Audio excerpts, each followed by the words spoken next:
Hoy continuamos con el tema 2 y además lo finalizamos, sobre la educación secundaria en el sistema educativo español.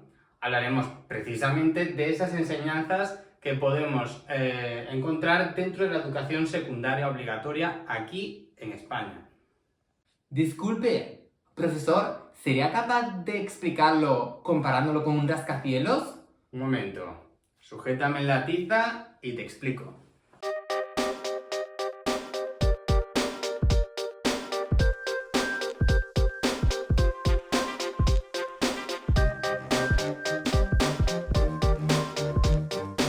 Sujétame la tiza y te explico. Vamos a ver la ordenación de las enseñanzas del sistema educativo español. En este caso lo vamos a comparar con la estructura de un edificio. Comencemos con la primera etapa educativa. La primera etapa educativa la compone la educación infantil. Esta se divide en dos ciclos, por eso son dos plantas. El primer ciclo va de 0 a 3 años y es opcional. El segundo ciclo también es opcional, pero la ley, el gobierno, sugiere que es recomendable que se matriculen ya en este ciclo.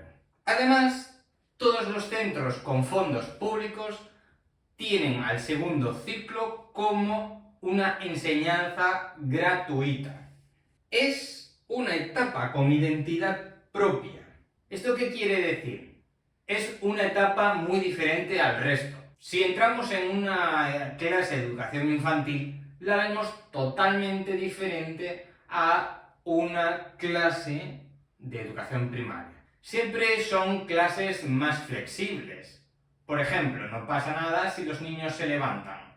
Además, es muy importante esta etapa y ponen precisamente el énfasis en que se matriculen en el segundo ciclo porque es vital encontrar ya las primeras necesidades educativas o retrasos del desarrollo o posibles problemas del desarrollo que al final repercuten en la educación. Si un niño no se escolariza en este ciclo, seguramente se le haga bola el problema y al final pase a la siguiente etapa educativa con un problema más cronificado y más difícil o complejo de resolver, de actuar frente a él y demás. Además, entre la etapa de educación infantil a la siguiente etapa que va a la educación primaria, aquí hay un informe de transición que lo debe redactar el orientador. Además, en la etapa de educación infantil hay una gran coordinación externa con los equipos interdisciplinares, los centros de atención infantil temprana generalistas, otros que son más específicos, los equipos transdisciplinares, ya que, como se ha comentado, pues es una etapa de detección de problemas. Muchas veces se puede detectar en el propio aula o que ya este niño te venga de un centro de atención temprana o nosotros podemos derivar al pediatra, etc. La siguiente etapa educativa es la educación primaria. La educación primaria va desde los 6 a los 12 años. Se organiza en áreas que tienen un carácter global e integrador. Como sabéis, se habla de el área lingüística, el área científica, etc. Son materias que intentan estar globalizadas y tener esa visión integradora. Esto lo que hace es facilitarle a los niños el aprendizaje, ya que por sus propias características a nivel del desarrollo cognitivo les son más adecuados esta forma de educación más global. Se fundamenta en la educación comprensiva común a todo el alumnado, la educación en valores y la educación inclusiva. Así se permite que cada estudiante alcance los objetivos de la etapa. Es decir, tenemos que adaptarnos a las necesidades que tienen los estudiantes. Normalmente estos niños, como ya vienen de la educación infantil, se conocen las necesidades que pueden tener. No obstante, pueden haber niños que no han sido diagnosticados antes y que en esta etapa se encuentren esas problemáticas. Como ya sabemos, vienen de educación infantil con un informe de transición. Lo mismo sucede cuando al final salgan a la educación secundaria. Habrá un informe de transición. Bien. Y además se garantiza una formación integral que contribuya al pleno desarrollo de la personalidad y, sobre todo, a prepararlos para la futura educación secundaria obligatoria. Más cuestiones que mencionar sobre la educación primaria. Está dividida en ciclos. El primer ciclo va desde primero a segundo. El segundo ciclo lo constituyen tercero y cuarto, y el último ciclo, el tercer ciclo, es quinto y sexto. Aquí tenemos que pararnos porque hay que señalar que en la transición del primer ciclo al segundo ciclo se realiza un informe para ver cómo llevan la adquisición de competencias.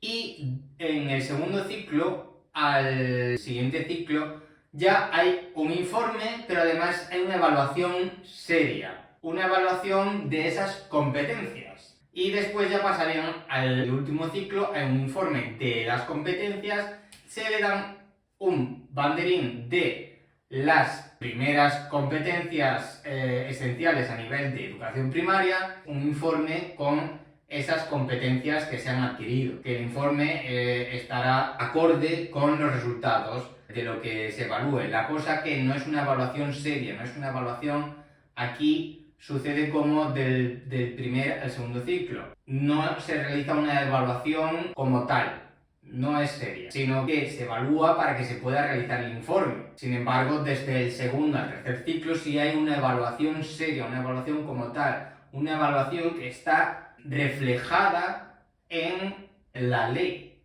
Entonces, ahí sí que te lo pauta. Además del informe de transición. Hay un pabellón que corresponde con la educación primaria, que aunque aquí aparece pabellón alternativo, no es alternativo, es complementario, al menos en este caso. ¿Complementario por qué? Porque tú, mientras que estás haciendo la educación primaria, puedes hacer una educación elemental en música o danza, lo que viene siendo el conservatorio elemental. Pasemos a la siguiente etapa educativa. Subimos a la siguiente planta. En el siguiente nivel encontramos la educación secundaria obligatoria. Y me diréis, ¿la educación secundaria obligatoria es la ESO? Sí y no. Porque la educación secundaria incluye el bachillerato, pero la obligatoria es la ESO. La educación secundaria es también el bachillerato porque es una extensión de la cultura básica que hay que tener en la ESO, la educación secundaria obligatoria.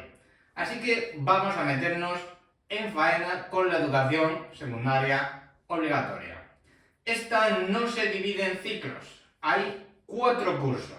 La educación secundaria obligatoria, es decir, la ESO, va desde los 12 a los 16 años, pero se puede estar hasta los 18. En el primer curso tenemos que tener en cuenta una cuestión, y es que tenemos a nuestros niños que vienen de la educación primaria.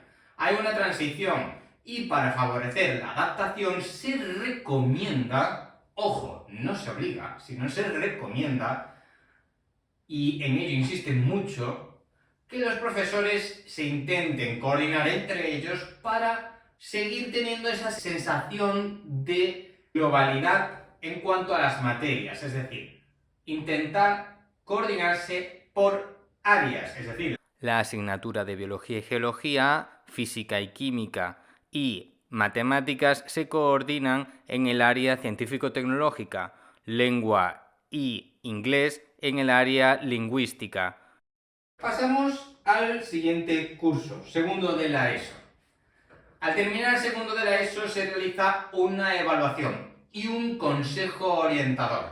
Una vez evaluamos las competencias que se han adquirido hasta ahora, cuando termine segundo de la ESO, se realiza un consejo orientador. ¿Y qué es esto del consejo orientador? Es un informe que se le proporciona tanto a los padres como al estudiante sobre su futuro académico, aconsejando precisamente cuáles son las mejores opciones para este estudiante. ¿Por qué? Porque a partir de este curso no solamente puedes tener tercero de la ESO y seguir con la ESO, sino que también hay otras opciones. Por eso hay un pabellón alternativo. Aquí, el pabellón alternativo nos dirige a la formación profesional básica y a la diversificación. La diversificación curricular, como sabéis, es una ESO más sencilla, más fácil, pero si se obtienen las mismas competencias que en tercero y cuarto de ESO por la vía normal, por la vía tradicional. Luego, en la formación profesional básica, que dura los 2 cursos de tercero y cuarto de la ESO, obtienen no solamente el título de formación profesional básica en el curso que hayan hecho, pues si es de limpieza, si es de servicios administrativos, pues de servicios administrativos, sino que también obtienen el título de la propia educación secundaria obligatoria. Entonces, volvamos. Tenemos tercero y cuarto de la ESO que nos quedan. Ya una vez hemos pasado el consejo orientador y la evaluación de las competencias. Una vez que se termina cuarto de la ESO, la formación profesional básica o la ESO por diversificación, obtenemos el título de la educación secundaria obligatoria. Y aquí nos dan el banderín grande. Un banderín grande, ¿por qué grande? Porque es las competencias mínimas que hay que tener en toda la educación obligatoria. Y esto nos llega desde la Comunidad Europea. Dentro del mismo pabellón alternativo de la educación secundaria obligatoria, también aparecen las enseñanzas de adultos, donde existe la ESO para adultos, lo que se conoce como ESPA. Hablemos de más características de la educación secundaria obligatoria. La educación secundaria obligatoria tiene un carácter general y se debe de permanecer escolarizado hasta los 18 años, como mencionamos anteriormente. Se organiza en materias, pero, como se dijo, se recomienda que en el primer curso se intente mantener la globalidad por áreas. En cuarto de la ESO se pondrá miras al futuro, a las decisiones académicas que se deben de tomar a partir de aquí, ya sea para escoger bachillerato o formación profesional media. Por eso tiene un carácter propedéutico. Se coordina con la educación primaria porque, como se dijo anteriormente, existe un informe sobre la transición para ver qué necesidades educativas tienen los estudiantes cuando vienen de educación primaria, para ver cómo les han ido de las competencias, etc. Es un informe de transición que habla de forma generalizada sobre cada estudiante. Como se ha dicho, es una etapa donde se consigue la adquisición de elementos de cultura básica, ya sea humanística, artística, científica, tecnológica o motriz. Además, se promueven los hábitos de estudio y de trabajo, además de hábitos de vida saludable. Como se ha mencionado, se prepara para la incorporación a estudios posteriores y para la inserción laboral, ya sea el estudio del bachillerato o la elección de la formación profesional o las enseñanzas de régimen especial, de las cuales hablaremos posteriormente. Se forma para el ejercicio de los derechos y obligaciones de la vida como ciudadanos. En definitiva, se prepara para la sociedad. Además, recordemos que existe una formación en cuanto a la enseñanza musical y de danza. En este caso es el conservatorio profesional, pero este no solamente equivaldría a la ESO, sino incluiría la ESO y el bachillerato. Hablemos más específicamente sobre cuarto de la ESO y los cursos de bachillerato. En cuarto de la ESO existe básicamente las modalidades de siempre, las tradicionales, ciencias, letras, se llama ciencias sociales, y también la novedad es la modalidad en vistas a una formación profesional, que tiene materias en miras de esa inserción laboral, como materias más sobre emprendimiento, economía, matemáticas aplicadas, formación y orientación profesional, etc.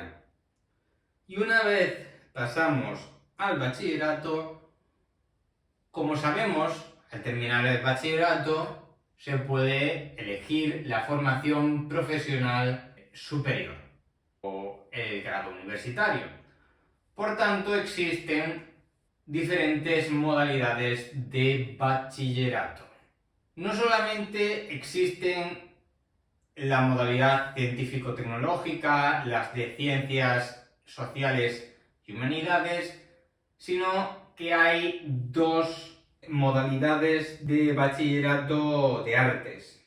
Estas dos modalidades de bachillerato de artes son artes plásticas, diseño e imagen, y el otro artes escénicas, música y danza. Estos bachilleratos tienen miras el futuro académico en cuanto a si el estudiante se va a decantar por la enseñanza específica de la enseñanza superior de artes, ya sean artes escénicas, música o danza, y por la otra parte las artes plásticas, diseño e imagen sería orientado a si se van a las enseñanzas de régimen especial, concretamente en cuanto a las enseñanzas artísticas, lo que vienen siendo las escuelas de artes que disponen de formación profesional específica sobre artes y también grados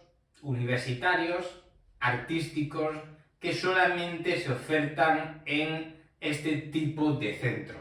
Además, hay un bachillerato que es general. Este bachillerato general tiene una mezcla de asignaturas de los otros bachilleratos junto con asignaturas que tienen un enfoque más profesionalizante, más de inserción laboral. En el caso de que se realice formación profesional superior, se recomienda este bachillerato, aunque no tiene por qué ser esto así.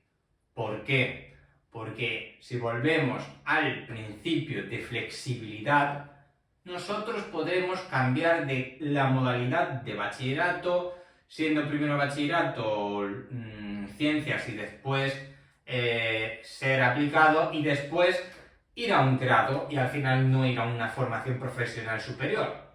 Hay un sinfín de posibilidades porque el sistema educativo español es flexible. Y ahora veamos una serie de características acerca del bachillerato. El bachillerato también se conoce como enseñanza postobligatoria, aunque forma parte de la educación secundaria. Es lo que se denomina como educación secundaria superior. Es decir, como se dijo anteriormente, es como un extra de la cultura básica que se adquiere en la ESO.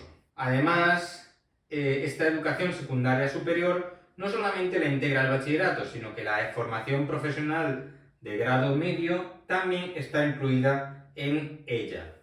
Sin embargo, vamos a continuar con las características del bachillerato. Este bachillerato proporciona formación en cuanto a madurez intelectual y humanística, conocimientos, habilidades y actitudes que permitan desarrollar funciones sociales e incorporarse a la vida activa con responsabilidad y competencia. Asimismo, esta etapa deberá permitir la adquisición y logro de las competencias indispensables para el futuro formativo y profesional y capacitar para el acceso a la educación superior, ya sea la formación profesional superior o grado universitario. Como hemos visto, comprende 2 cursos y se desarrollan en modalidades diferentes, con lo cual es flexible, como hemos insistido. Se puede permanecer cursando bachillerato durante 4 años. Comprende 2 cursos desarrollados en modalidades diferentes, como hemos visto. Y además insistimos en ese modo flexible que hay de transición entre un bachillerato u otro en caso de que se quiera cambiar a otra modalidad y demás. Pero siempre se recomienda que al final el segundo de bachillerato sea acorde con el futuro posterior. Su finalidad es básicamente capacitar para acceder a la educación superior, desarrollar unas capacidades y hay unas pautas generales de evaluación, promoción para adquirir el título final. Al terminar segundo de bachillerato, se adquiere un banderín pequeño que constata la adquisición de las competencias que son un extra de la cultura básica aprendida en la ESO. Hablemos ahora de la formación profesional. Ya hemos mencionado algunos aspectos. Por ejemplo, que dentro de la flexibilidad del sistema educativo nos encontramos que no hace falta haber hecho una formación profesional básica o media para llegar a una superior o a una media. Podemos terminar cuarto de la ESO, hacer la media, podemos hacer la formación profesional básica y después la media, o hacer la media y después el bachillerato, después el grado ya universitario. Se puede hacer la formación profesional básica, la media, después la superior, o hacer la formación profesional superior después de realizar el bachillerato sin pasar por la formación profesional media, o hacer después de la formación profesional superior el grado universitario, o viceversa, se puede hacer el grado universitario y después la formación profesional superior. No es incompatible ninguna de estas opciones. Existen multitud de posibilidades. Vamos a ver qué características tiene la formación profesional. Su finalidad es cualificar para una actividad profesional concreta. Por tanto, sí es profesionalizante, exceptuando la formación profesional básica. Aunque la media, tenemos que decir que tampoco, aunque en parte sí, pero como está considerada la parte de la educación secundaria obligatoria, concretamente la educación secundaria superior, según el marco europeo, también se podría hablar de competencias en la formación profesional media. Y de hecho, puede que haya cambios en un futuro en este aspecto, seguramente. Pero bueno, como actualmente es de otra forma, vamos a hablar cómo está actualmente. Y es que la formación profesional media sí es profesionalizante. Y la formación profesional superior también profesionaliza. Otra finalidad es la adaptación a los cambios profesionales y sociales en la vida. Y en definitiva, el aprendizaje a lo largo de la vida. Sus principios es conseguir adquirir competencias profesionales, personales y sociales. Sus objetivos, conseguir capacidades. Su organización está organizado en ciclos. Como hemos visto, está la formación profesional básica, la formación profesional media, la formación profesional superior y una novedad. Existe la formación profesional de cursos específicos, que equivaldría a lo que vendría siendo la especialización de máster después de un grado universitario. Obviamente no es un máster, pero se compara con él debido a que es una especialización. Por último, la forma de evaluar y promocionar para adquirir el título son pautas generales. ¿Cómo se puede acceder a cada formación profesional? Pues en la básica la edad es a los 15 años, tener cursado hasta tercero de la ESO y que básicamente haya sido aconsejado dentro del informe denominado Consejo Orientador. La formación profesional media se puede acceder teniendo el título de la ESO o un título superior, un curso de formación específico preparatorio cuando se tiene 17 años, es decir, a partir de los 17 años, una prueba de acceso para los que tengan a partir de 17 años o un título técnico básico, es decir, que vengamos de la formación profesional básica. ¿Cómo se accede a la formación profesional superior? Teniendo un título de bachillerato o un título de formación profesional media, teniendo un curso de formación específico preparatorio que se realiza a partir de los 19 años, una prueba de acceso a partir de los 19 años o teniendo un título técnico superior de formación profesional o grado universitario. Es decir, podemos haber hecho otra FP superior o un grado universitario. Veamos la formación en enseñanzas artísticas, tanto superior como profesional y como elemental. Empecemos por la base. Ya hemos dicho que la enseñanza elemental de música y danza equivale a la educación primaria, lo que sería en cuanto a nivel. También la enseñanza profesional de música y danza equivale a todo el bloque de enseñanza secundaria, tanto la obligatoria como la postobligatoria. Y después están las enseñanzas artísticas superiores, que aquí están la de música, la de danza y la de arte dramático. En todas ellas se puede acceder a través de una prueba o porque ya se haya cursado el nivel previo. Además, cabe señalar que, en cuanto a la enseñanza profesional de música y danza, se puede hacer un chanchullo con el bachillerato y llegar a convalidar algunas asignaturas para que por la mañana también se pueda llevar el conservatorio. Esto no lo tienen disponible todos los centros educativos, solamente algunos. Por ello, se recomienda informarse previamente de cuáles son los centros educativos que tienen esta opción. Una vez terminada la enseñanza artística superior, se puede realizar un máster. Sí. ¿Por qué? Porque equivale a un grado universitario. Hablemos de las enseñanzas de régimen especial. Estas son enseñanzas también profesionalizantes y están tanto a nivel medio como a nivel superior. Entre ellas destacamos las enseñanzas artísticas, las deportivas y las de idiomas. Estos equivalen tanto a una formación profesional media, en el caso de las enseñanzas de régimen especial a nivel medio y las que son superiores equivalen a un grado universitario. Por ejemplo, en las escuelas de artes podemos encontrar el grado en diseño gráfico.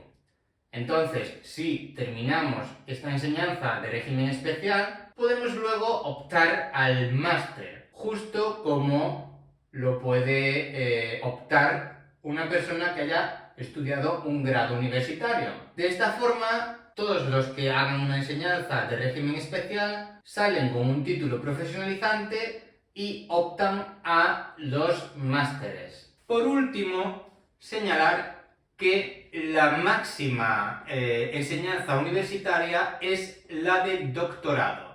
Más allá del doctorado ya no se puede llegar.